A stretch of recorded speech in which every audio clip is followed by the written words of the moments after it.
এয়াই হৈছে আপোনাৰ সিডলেছ লিচু।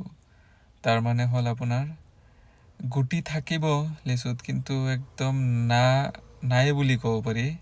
মানে একেবাৰে সৰু, মানে লিচুটোৰ মাংস বেছি থাকে, সেইকাৰণে ইয়াক সিডলেছ বুলি কোৱা হয়। তো আপুনি সেই গছজোপা চাব পাৰে কেনেকুৱা, আৰু ভিডিঅ'টোত আপুনি পাতবিলাকো চাব পাৰে কিমান ধুনীয়া হয়। ইয়াত এটা লিচুৰ পুলিটো আপোনাৰ পোক লগা নাই, পাতত মানে ড্ৰাই হৈ মৰি যোৱা এইবিলাক নাই। আপুনি কাগজটো চাব পাৰে কিমান ধুনীয়া হয়। তো এনেকুৱা ধৰণৰ লেচুৰ পুলি যদি আপোনালোকক লাগে, আপোনালোকে ঘৰত লগাব পাৰে। তো আপোনালোকে আমাৰ লগত যোগাযোগ কৰক।